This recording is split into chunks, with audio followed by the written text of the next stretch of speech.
शेतकरी कामगार पक्षाचा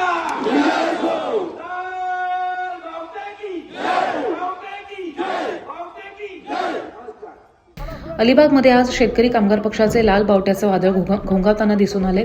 भारतीय शेतकरी कामगार पक्षाचे नेते माजी आमदार पंडित पाटील यांनी आस्वाद पाटील, चित्रा पाटील यांच्यासह आपल्या असंख्य समर्थक आणि कार्यकर्त्यांसह भाजपात प्रवेश केलाय.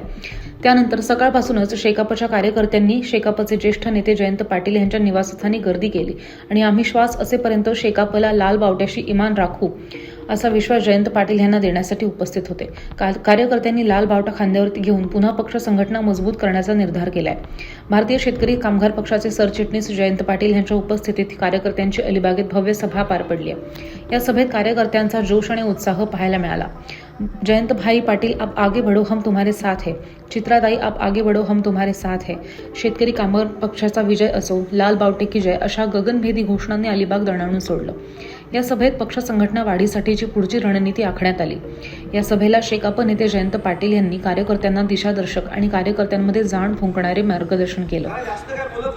यावेळी शेकाप नेत्या मानसीताई पाटील, चित्रलेखा पाटील, सुरेश खैरे यांनी संबोधित केलं. हजारो लोक आले. लोकांच्या मनामध्ये चीड आहे आणि पक्षाने असे धक्के चिकार सहन केलेले आहेत. ज्यांना मोठे केले त्याने ते खोटे निघाले, पक्ष सोडून गेले. पण नवीन लोक उभे करण्याची ताकद आणि हिंमत पक्षाच्या कार्यकर्त्यांमध्ये आहे. कार्यकर्ते आपले नेते घडवत आहेत, निर्माण करतात आणि त्याचा पाठपुरावा सातत्याने होत असतो. मला वाटत नाहीये हा धक्काबिक्का नाही. या लोकांनी विधानसभेला आमच्या विरोधात काम केलं, तुम्हाला सगळं माहिती आहे.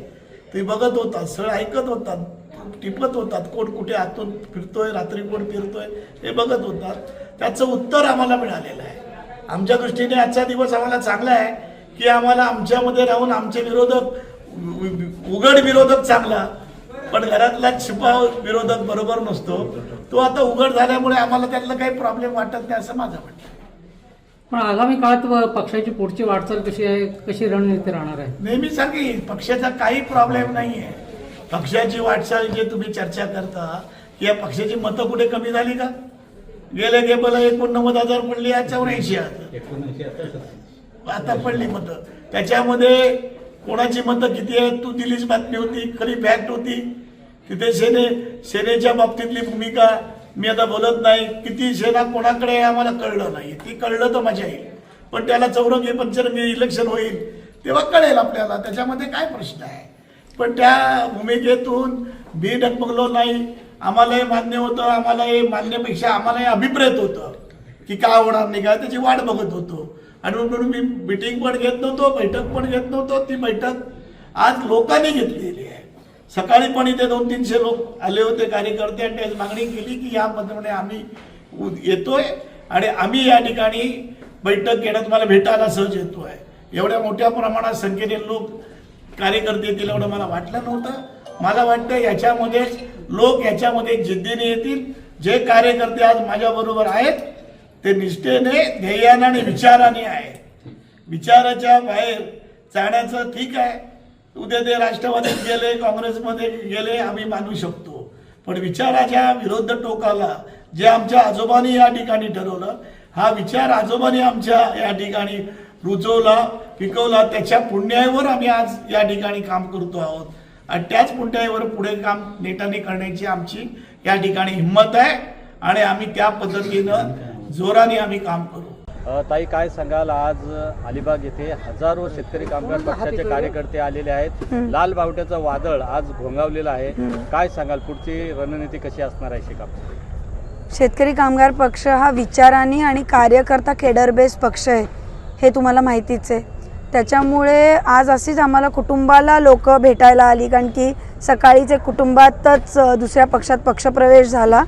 त्याच्यामुळे कार्यकर्ता सगळे नेते हे जयंतभाईंचा आणि लालबावट्यावर विश्वास ठेवून अतिशय ठाम आहेत.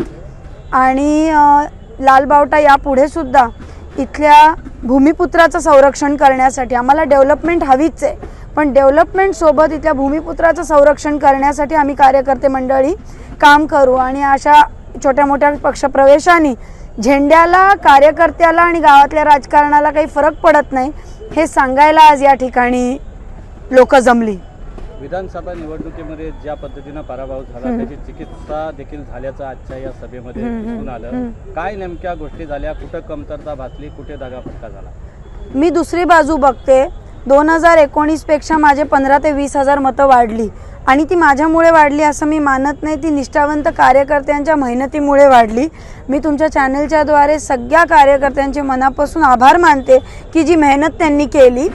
राजकारणात हार पराजय होत असतात, ते काही नवे नाही. मागे जेव्हा मी नगरसेवक झाले तेव्हा बिनविरोध झाले, आत्ता यावेळेस मला पराभव झाला, पण राजकारण चालू राहतं. मी खरं पक्षाचे आणि पक्षश्रेष्ठीचे आभार मानले पाहिजे की माझ्यासारख्या एका तरुण कार्यकर्तीला त्यांनी आमदारकीच्या उमेदवारीचं लायक समजून कार्यकर्त्यांनी एवढं मेहनत घेऊन इथपर्यंत पोहोचवलं. वेगळे वेगळे वारे देशात राज्यात वाहत होते, तर त्या पद्धतीने जय पराजय हे चालू असतं. राहतो तो विचार आणि संघटना. चिऊताई आगे बढ़ो, चिऊताई आगे बढ़ो.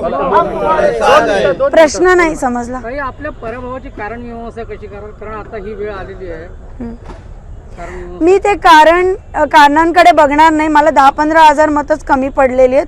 थोडा मला तयारीला वेळ कमी पडला, तर तो आता मला मिळाला आहे 3-4 वर्षाचा, कारण की माझी उमेदवारी एकदम शेवटच्या क्षणी जाहीर झाली. त्याच्यामुळे कार्यकर्त्यांनाही तो वेळ नाही मिळाला. हे सगळे कन्फ्युजन्स चालू होते. आजचा जो पक्षप्रवेश झाला त्यांच्या संदर्भात पण थोड्याशा खिचड्या चालू होत्या. त्याच्यामुळे तो टाईम आम्हाला कमी मिळाला बांधणी करणं, गावोगावी पोचण्याचा. आणि 10-15 हजार मतं काही फार जास्ती नाही आहेत, त्याच्यामुळे ते आम्ही कव्हर करू. आणि मी आणि ऑलरेडी आम्ही काम चालू केलं आहे. आणि मला प्रचंड विश्वास माझ्या कार्यकर्त्यांवर आहे, विचारावर आहे, झेंड्यावर आहे. तो पुन्हा एकदा उभा राहून शेका पक्षाचा आमदार विधानसभेत आणि परिषदेत पाठवणार.